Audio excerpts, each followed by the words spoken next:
Hello everyone, welcome to let's study. चलिए, हमने जो कल डिस्कस किया था वो हम देख रहे हैं, यूज ऑफ देयर देख रहे हैं। हमने डिस्कस किया था, यस्टरडे डिस्कस किया था यूज ऑफ देयर का पास्ट फॉर्म में कैसे करते हैं। उनके हमने कुछ एग्जांपल लिए थे, जैसे फ्रिज में सब्जियां नहीं थी, तालाब में मेंढक नहीं थे। ये इस टाइप के सेंटेंसेस हम यूज करते हैं यूज ऑफ देयर में पास्ट में। आज हम डिस्कस करने वाले हैं यूज ऑफ देयर फ्यूचर में।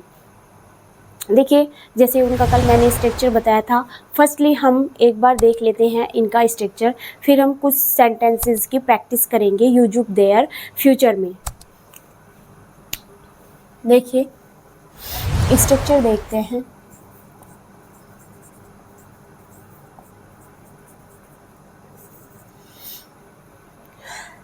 फ्यूचर फॉर्म में क्या होता है, हमारा विल बी का हम यूज़ करेंगे। यहाँ पर किसका यूज़ करेंगे हम? विल बी का हम यूज़ करने वाले हैं।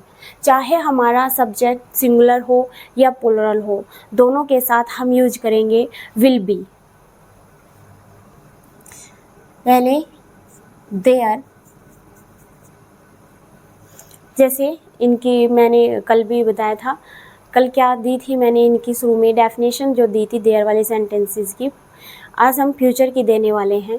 तो फ्यूचर में हम देखते हैं एक बार देयर की यूजेस कैसी।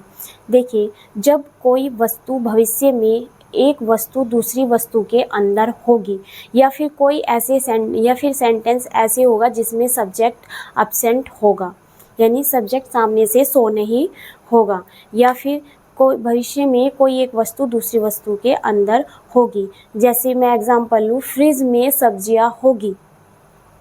फ्यूचर में इमेजिन किया जा रहा है फ्यूचर के लिए कि फ्रिज में सब्जियां होंगी। खाट पर बच्चा होगा, गेट पर कोई होगा। तो ये क्या है, यहाँ पर फ्यूचर फॉर्म देखी जा रही है देयर की। तो देखिए, विल बी सिंगुलर सब्जेक्ट हो या प्लुरल, दोनों के साथ क्या आएगा? विल बी आएगा। देयर, फिर विल बी, फिर आएगा ऑब्जेक्ट RPS। देन फिर इसका निगेटिव वाला बनाते हैं। निगेटिव वाले में देयर वाले सेंटेंस में क्या था? नोट नहीं आएगा, नो आएगा। तो देखिए, will plus no plus be, then फिर आएगा ऑब्जेक्ट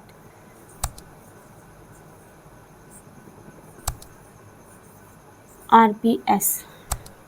अब देखिए इसका इंटरोगेटिव फॉर्म देखिए। इनसे इंटरोगेटिव मीन्स विल बी,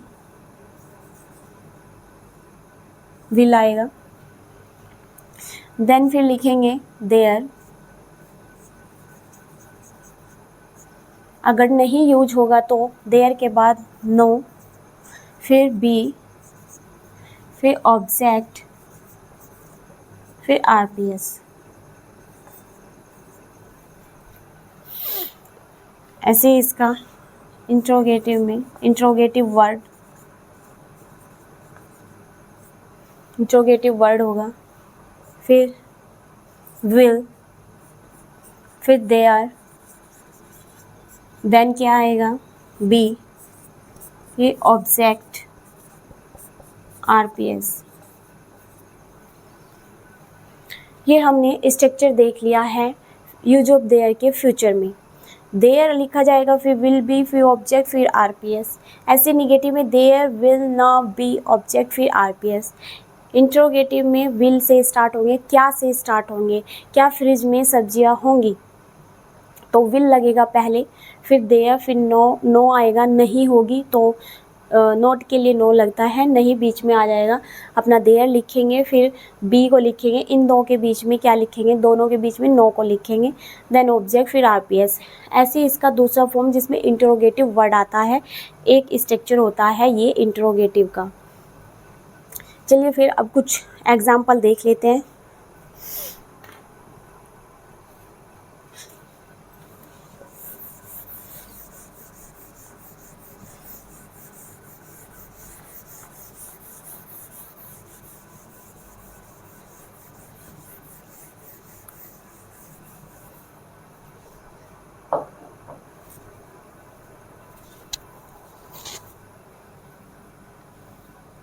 देखिए सेंटेंसेस को देखते हैं। छत पर बंदर होगा, छत पर बंदर, बंदर होंगे लगा लो तो यानी एक से ज़्यादा मंकीज़ की बात हो रही है। बंदर होंगे, छत पर बंदर होंगे। तो कैसे बनाएंगे हम इसको? देयर, सब्जेक्ट हमारा सिंगुलर या प्लूरल, हम लगाएंगे will be. There will be, there will be, फिर लिखेंगे हम मंकीज,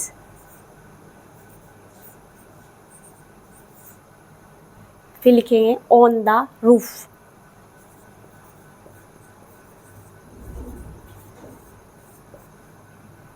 अब मैं इसी का निगेटिव फॉर्म बनाऊं तो कैसे लिखेंगे? देयर विल, छत पर बंदर नहीं होंगे, there will no be monkey, बंदर होंगे, मंकीज है, मंकीज ऑन द रूफ। इसी का हम इंटरोगेटिव बनाई तो कैसे बनेगा? Will there be monkeys on the roof, will there monkeys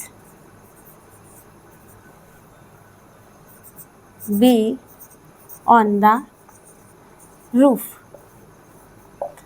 तो मैंने एक सेंटेंस लिया, इसकी मैंने ये तीनों फॉर्म दी यहाँ पर। अभी मैं अगर कुछ एग्जाम्पल और लूँ, जैसे फ्रिज में सब्जियाँ होंगी, तब हम कैसे बनाएंगे?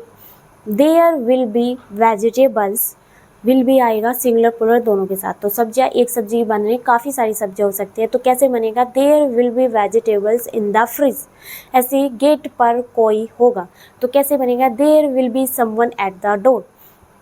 खाट पर बच्चा होगा तो क्या बनाएंगे हम उसके लिए? There will be child on the cot. तो इस टाइप से हमने आज देख लिए हैं फ्यूचर यूजेस, देयर के यूजेस फ्यूचर में। चलिए फिर मिलते हैं नेक्स्ट वीडियो में, कैसे स्पोकन इंग्लिश में हम इन देयर वाले सेंटेंसेस का यूज़ करते हैं, कैसे इन देयर से हम क्वेश्चन पुटअप करते हैं इंग्लिश में। तो मिलते हैं जल्द ही नेक्स्ट वीडियो में। अगर आपको ये वीडियो अच्छा लगे तो इसे शेयर करें, लाइक करें। ऐसी वीडियो आप तक पहुंचती रहे उसके लिए चैनल को सब्सक्राइब करें।